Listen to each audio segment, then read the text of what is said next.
अन्ना एक अरबपति के बेटे के साथ बड़ी हुई थी। लड़का उसे चुपचाप पसंद करता था और मन ही मन वादा करता था कि बड़ा होकर वह उसी से शादी करेगा। लेकिन फिर अचानक एक हादसा हुआ और अन्ना को अपनी दादी की देखभाल करने के लिए शहर छोड़ना पड़ा। जाने से पहले उसने लड़के से कहा कि वह बड़ा होकर एक बेहतरीन इंसान बने। लड़का खुद को रोक नहीं पाया और रो पड़ा और मन में कसम खाई कि चाहे जितना भी समय लग जाए वह उसे फिर ढूंढेगा और उससे ही शादी करेगा। 18 साल बाद वही लड़का अपने परिवार की अरबों डॉलर की विरासत संभाल चुका, लेकिन उसने अपना बचपन वाला वादा कभी नहीं भुलाया। उसने अपनी माँ द्वारा तय की गई हर ब्लाइंड डेट साफ साफ ठुकरा दी।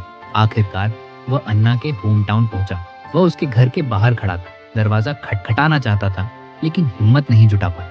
वह बार बार अपने असिस्टेंट से पूछ रहा था कि क्या वह आज अच्छा दिख रहा है। असिस्टेंट ने उसे दिलासा दिया कि वह पहले से ही सबसे बेहतरीन इंसान है। ये सुनकर आखिरकार आदमी ने हिम्मत जुटाई और दरवाजा खटखटाया, लेकिन दरवाजा खुलते ही वह हैरान रह गया। उसने धीरे से पूछा, क्या वह अन्ना है? तभी उसे पता चला कि अन्ना तो बहुत समय पहले यहाँ से जा चुकी है। उसका दिल धीरे धीरे शांत होने लगा, लेकिन जब वह फिर से अन्ना से मिला तो उसे पता चला कि अन्ना की शादी किसी और से हो रही थी। उधर असली अन्ना को अभी अभी पता चला था कि उसकी सौतेली बहन उसके एक्स बॉयफ्रेंड के साथ थी, इसलिए वह शादी में खास तोहफा देने पहुंची थी। असिस्टेंट ने देखा कि आदमी भावनात्मक रूप से टूट चुका है तो तुरंत उसे समझाया कि शायद दुल्हन अन्ना न हो।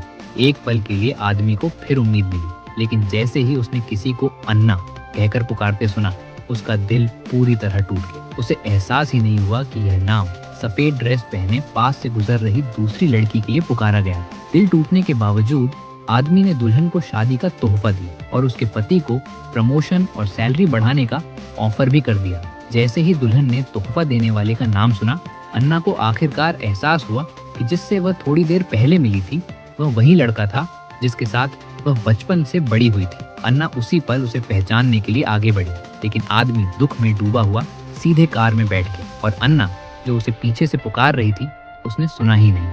गुस्से में अन्ना उसे कंपनी तक पीछा करते हुए पहुंची और मन ही मन कसम खाई कि अगर उस आदमी ने उसे भूल गया है तो वह उसे अच्छी तरह सबक सिखाएगी। उसी समय कंपनी के प्रेसिडेंट को असिस्टेंट ने रिपोर्ट किया, मिस अन्ना आ चुकी है।